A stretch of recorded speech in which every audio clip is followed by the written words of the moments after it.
Hello everyone, स्वागत है आप सभी को हमारे इस यूट्यूब चैनल नोट्स मेकर इन हिंदी में। तो दोस्तों, आज की इस वीडियो में हम लोग बात करने वाले हैं, ये जो हमारा दिल्ली सल्तनत का जो सीरीज चल रहा है, इसका हम लोग पार्ट 2 देखने वाले हैं। पार्ट 2 में हम लोग क्या देखने वाले हैं, तो दिल्ली सल्तनत का जो है एक तरह से हम बात करते हैं प्रशासन के बारे में देखने वाले हैं। ठीक है, चलिए हम लोग बात करते हैं कि पिछली वीडियो में हमने दीवान ए बिजारत तक नहीं देख चुके थे। अगर आप लोग वो वाली वीडियो नहीं देखे हैं तो वो वाली वीडियो देख सकते हैं। ठीक है, और आज हम लोग बात करने वाले हैं दीवान ए इंसा हो गया, इन सभी के बारे में हम लोग बात करने वाले हैं। दीवान ए आरिज हो गया, क्या होता था, जो कि दिल्ली सल्तनत में जो है एक तरह से जो प्रशासन में जो है इसका बहुत ज़्यादा इम्पोर्टेंट रोल था। तो चलिए हम लोग बात करते हैं दीवान ए आरिज। दीवान ए आरिज का हम बात करते हैं तो राज्य की शक्ति के आधार पर जो है एक तरह से सक्षम सैन्य तंत्र था। कहने का मतलब यह हो गया कि जो राज्य के पास पावर था, उस पावर के आधार पर जो है एक तरह से जो है सक्षम, यानी कि जो पॉसिबल हो, वो एक तरह से जो है सैन्य तंत्र था, यानी कि ये सैन्य मामले से संबंधित है। ठीक है, इसका हम बात करते हैं कि मुख्य सेनापति जो होता था सुल्तान होता था। ठीक है, बात करते फिर सुल्तान के बाद कौन सा होता था। जैसे कि हमारे यहाँ क्या होता है कि राष्ट्रपति के बाद उपराष्ट्रपति होता है, प्रधानमंत्री के बाद उप प्रधानमंत्री होता है। इसी तरह से हम बात करते हैं कि जो दीवान ए आरिज होता था, दीवान ए आरिज में तो मुख्य प्रधान जो है एक तरह से हम बात करते हैं सुल्तान हो गया, लेकिन सुल्तान के अलावा और दूसरा कोई मतलब होना चाहिए ना बैकअप प्लान के लिए। तो सुल्तान के बाद हम बात करते हैं अर्ज ए मुबालिक नामक एक सेनापति होता था। ध्यान देने वाली है अर्ज ए मुमालिक, और यहाँ पर इसमें किसी में और में पढ़ना पड़ेगा कि इसमें अर्ज ए मुमालिक है, और इसमें हम जब पढ़ेंगे तो ध्यान देना कि दीवान ए मुमालिक है। तो यहाँ पर कन्फ्यूजन होने की थोड़ी भी बहुत कोशिश नहीं कीजिए कि इसमें कन्फ्यूजन हो सकता है। आगे हम बात करते हैं कि सभी प्रकार के जो है सैन्य कार्य के लिए था। मैं तो पहले ही बता दिया कि राज्य के मतलब शक्ति के आधार पर एक सक्षम सैन्य आधार था। तो हम बता सकते हैं कि सभी प्रकार के सैन्य कार्य के लिए थे। जैसे कि इसमें बात करते हैं सेना के पदोन्नति हो गया, वेतन भत्ता, इन सारी चीज़ों के लिए जो है यह जो है अनिवार्य था, होता था।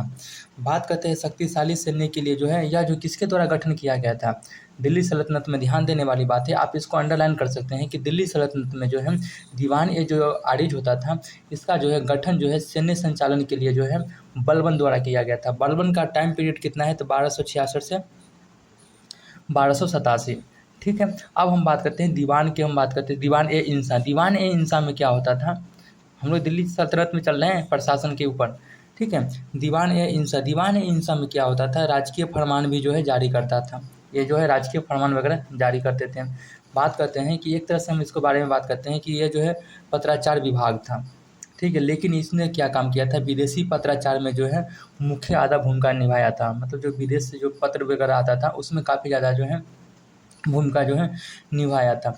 अब बात करते हैं कि दीवान ए इंसा के अधिकारी कौन होते थे। दीवान ए इंसा की हम बात करते हैं, अधिकारी हम बात करते हैं तो दीवान ए मुमालिक कहलाता था। तो कन्फ्यूजन होने वाली बात नहीं है, दीवान नहीं, दबीर ए मुबालिक, सॉरी इसके लिए कि मैंने दीवान बोल दिए थे।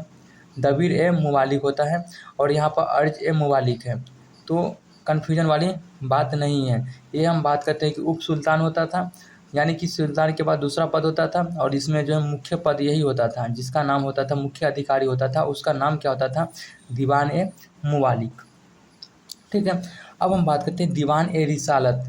ठीक है, दीवान ए रिसालत क्या होता था, तो एक तरह से हम बात करते हैं कि यह जो है क्या था, तो धार्मिक विभाग प्रतीत होता है। इसके बारे में मतलब कि क्लियरिटी नहीं है, ठीक है, कि इसमें क्या है नहीं है, लेकिन ऐसा प्रतीत होता है कि अकबर के बारे में बहुत सारी चीज़ इसमें दिया हुआ था।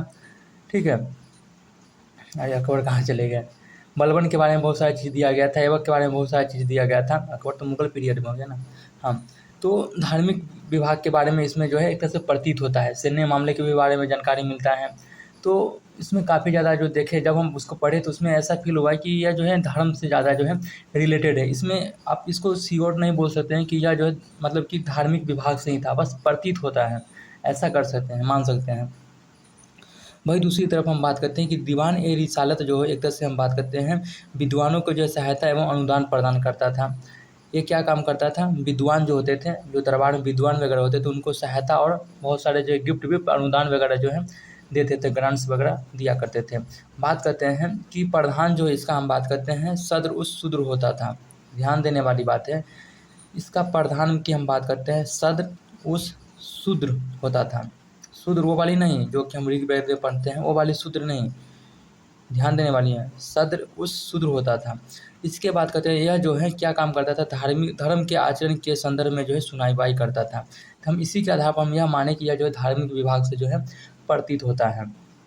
ठीक है, यहाँ तक आप लोगों को कन्फ्यूजन नहीं होगी कि ये जो प्रधान सद्र उस शूद्र जो होता था एक तरह से क्या काम करता था, धर्म के जो आचरण के संदर्भ में जो है काम करता था। लेकिन दीवान ए इंसा के बारे में कुछ हम नोट्स में लिख रखे हैं कि बताया जाता है कि ये जो दीवान ए इंसा जो होता था आगे चलकर जो है इसका इतना महत्व बढ़ गया, इतना महत्व बढ़ गया कि दीवान ए क्या कहते हैं विजारत के जो है प्रतिस्पर्धा करने लगा, उससे जो एक तरह से जो संघर्ष करने लगा। अब बात करेंगे कि आप लोग की दीवान ए विजारत क्या होता है, तो हमने पीछे की वीडियो में इसका जो पार्ट 1 है उसमें हम लोग दीवान ए विजारत ही लास्ट पॉइंट में ख़त्म किए हैं। ठीक है, तो आप वहाँ से जाकर देख सकते हैं। अब हमें नहीं लग रहा रिपीट करना पड़ेगा, क्योंकि जो चीज़ पढ़ा चुके हैं उसको आप देख सकते हैं, काम तो आपको देखना ही है। चलिए आगे हम बात करते हैं कि दीवान ए रिसालत। दीवान ए रिसालत में हम बात करते हैं कि इसमें भी कुछ हम नोट्स लिख रखे हैं कि इसी से संबंधित जो है काजी का विभाग मान सकते हैं। काजी क्या होता है, तो न्यायाधीश होता है। तो इसी से हम बात करते हैं दीवान ए हम बात करते हैं, रिसालत से हम क्या संबंधित मान सकते हैं, काजी का विभाग जो है मान सकते हैं, जो न्यायिक कार्य देखता था, लेकिन काजी का जो है निर्णय जो एक तरह से जो अंतिम नहीं होता था, अंतिम निर्णय जो है सुल्तान का होता था। कहने का मतलब यह है कि ये जो दीवान ए रिसालत है इसके रेफरेंस में हम बात करते हैं कि हम बात करते हैं काजी का विभाग मान सकते हैं। काजी क्या होता था, काजी जो है न्याय का काम करता था। ठीक है, ये जो है न्याय देता था, लेकिन काजी का जो है जो न्याय होता था उसका एक तरह से अंतिम निर्णय नहीं माना जाता था। अंतिम निर्णय जो होता था सुल्तान को माना जाता था। वही बात यहाँ पर हम लिख रखे हैं। हम बात करते हैं कुछ ऐसे विभाग भी था जो कि हम बात करते हैं कि स्वतंत्र अधिकारी के लिए था। जैसे कि हम बात करते हैं अमीर ए हाजिब। अमीर ए हाजिब जो नामक अधिकारी जो होते थे वह जो है दरबार में अनुशासन के कार्य वगैरह देखते थे। वही दूसरी तरफ हम बात करते हैं अमीरों का जो है पद निर्धारण करते कि कौन सा अमीर का कौन सा पद देना है, कहाँ पर एकता व्यवस्था देना है, कहाँ पर मुकद्दर बनाना है, कौन सा चौधरी बनाना है। तो अमीरों को जो है ये लोग क्या करते थे, अमीर ए हाजिब क्या करते थे, एक तरह से पद को जो है निर्धारित करते थे। वही दूसरी तरफ हम बात करते हैं अमीर ए मजलिस। अमीर ए मजलिस नामक अधिकारी क्या करते थे भाई, तो अमीर ए मजलिस नामक अधिकारी का कार्य क्या था कि यह जो संचालन करता था, क्या चीज़ का संचालन करता था, जैसे कि हम बात करते हैं कि राजकीय उत्सव को। ठीक है, वही दूसरी तरफ हम बात करते हैं कि राजकीय समारोह में, राज्य में जो उत्सव हो गया, समारोह वगैरह हो गया, राज्य में बात करते हैं दावत समारोह की बात, बस ये तो सारे एक ही चीज़ है, लेकिन हम उसको ना मतलब फ्रेगमेंट कर दिया है, एकदम खंड खंड में जो है उसको हम खंडित कर दिए हैं। आगे हम बात करते हैं वकील ए दर। वकील ए दर में क्या होता था कि राजकीय कारखाना से यह जो है संबंधित होता था। ध्यान देने वाली बात है कि वकील ए दर, ठीक है, राजकीय कारखाना, ऐसा नहीं है वकील का मतलब, कभी कभी ऐसा कंफ्यूज हो सकता है शायद ये न्याय के काम करें, तो ऐसा नहीं है। यह जो है क्या काम करता था, राजकीय कारखाना से संबंधित था।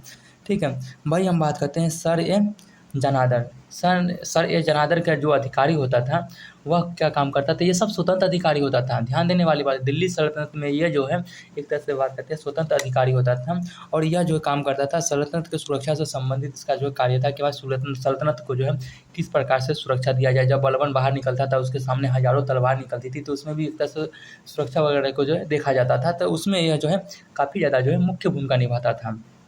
कौन मुख्य भूमिका निभाता था, सर ए जानदार।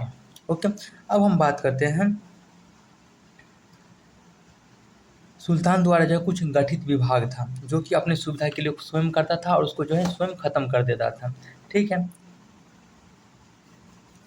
तो हम बात करते हैं, इसको आप पढ़ सकते हैं, मैंने छोड़ दिया था। वही दूसरी तरफ हम बात करें तो अधिकतर स्थिति में काजी और सद्र का पद जो है एक ही व्यक्ति को जो है दिया जाता था। किसमें काजी और पद मतलब कि जो है सद्र का जो एक ही पद में दिया, एक ही व्यक्ति को दिया जाता था, दीवान रिसालत में। ठीक, ध्यान नहीं दिए थे, स्लाइड नीचे था। आगे हम बात करते हैं कि सुल्तान के द्वारा जो है गठित विभाग में हम बात करते हैं कुछ मतलब विभाग जो ऐसे थे कि जो सुल्तान के द्वारा जो है खुद अपने लिए जो है गठित करते थे और समय के हिसाब से वो जो है उसको जो है समाप्त भी कर देते थे। जैसे कि इसमें हम बात करते हैं दीवान ए खैरात हो गया। ठीक है, वही दूसरी तरफ हम बात करते हैं दीवान ए इतिहासाक हो गया, इस्तिहाक। ध्यान देने वाले दीवान है, यार इसका अजीब अजीब सा वर्ड मिलेगा आपको, जब पढ़ोगे ना आप तो अजीब अजीब सा वर्ड मिलेगा यार, कैसे याद करेगा ये, मतलब कन्फ्यूजन मुझे भी हो रहा था, लेकिन इसको हम खंड खंड में तोड़ दिए हैं, आराम से याद हो जाएगा। दीवान ए इस्तिहाक हो गए और दीवान ए बंदगान हो गए। ये तीनों जो है एक तरह से विभाग होता था जिसमें अपना जो सुल्तान जो है स्वयं के निर्णय लेते थे। इन सभी मतलब कि जो है बना के विभाग को बनाकर और स्वयं को जो है निर्णय लेते थे और इसको समय के हिसाब से जो सुल्तान के द्वारा जो है समाप्त कर दिया जाता था। तो ये तीन ही ऐसा मतलब कि विभाग था जिसके बारे में हमको दिल्ली सल्तनत में देखने के लिए मिला है। जब मुगल पीरियड पढ़ेंगे तो उसमें हम लोग देखेंगे और कौन सा है, तो उसमें एक रिलेट करवा देंगे। ठीक है, तो दोस्तों वीडियो को फिर हम यहीं पे विराम देते हैं, जो कि मेरा पार्ट 2 कंप्लीट हुआ। फिर हम लोग बात करने वाले हैं पार्ट 3, जो कि हाँ एकता व्यवस्था से वगैरह पढ़ेंगे। इसमें थोड़ा हम देख लेते हैं कि वरीद ए ममालिक जो है, एक तरह से हम बात करते हैं गुप्तचर विभाग के लिए होता था अधिकारी। और हम बात करते हैं नायब नायब ए ममालिकात, क्या है सॉरी, नायब ए ममालिकात, ये जो है अमीर स्थिति को जो मजबूत करने के लिए जो गठित एक विभाग था। तीन दोनों चीज़ों के बारे में पढ़ लिया। आगे हम बात करेंगे कि एकता व्यवस्था क्या था, है ना, पश्चिमी एकता क्या होता था, पूर्वी एकता क्या था, भारत में एकता व्यवस्था का क्या इतिहास है, इन सभी चीज़ों के बारे में हम लोग पढ़ने वाले हैं। ठीक है, तो चलिए फिर हम लोग मिलते हैं वीडियो का पार्ट 3 में। स्टार्टेड, हाँ। और तब तक के लिए बाय बाय, धन्यवाद। प्रॉपर नोट्स बनाइए, रिवीजन कीजिए, मॉक टेस्ट लगाइए। इससे दूर कहीं जाने की ज़रूरत नहीं है। पीटी मेंस और ऑप्शनल के लिए भी इम्पोर्टेंट है। जो इनका हिस्ट्री ऑप्शनल है उन सभी के लिए सफिशिएंट। इसके अलावा आप कुछ नहीं पढ़ना पड़ेगा, बस एक बार एनसीईआरटी आप पढ़ सकते हैं या कोई स्टैंडर्ड बुक पढ़िए, आपका सारा माइंड कॉन्सेप्ट क्लियर होता चला जाएगा। ठीक है, धन्यवाद, थैंक यू। फिर मिलते हैं नेक्स्ट वीडियो जो कि पार्ट 3 होगा। चैनल पर नए हैं तो चैनल को सब्सक्राइब कीजिए, दोस्तों के पास शेयर कीजिए, बताइए बहुत अच्छा कंटेंट है। इसमें कुछ ही प्रकार का अगर हमें इम्प्लीमेंट करना हो तो आप हमें बता सकते हैं कमेंट करके कि हाँ सर इसमें चाहिए भाई, इसमें ये चीज़ को तुम्हें इम्प्लीमेंट करना है, इसमें यहाँ पर थोड़ा बहुत त्रुटि है, तो हम उसमें ज़रूर सुधार करेंगे। तब तक के लिए बाय बाय, धन्यवाद धन्यवाद।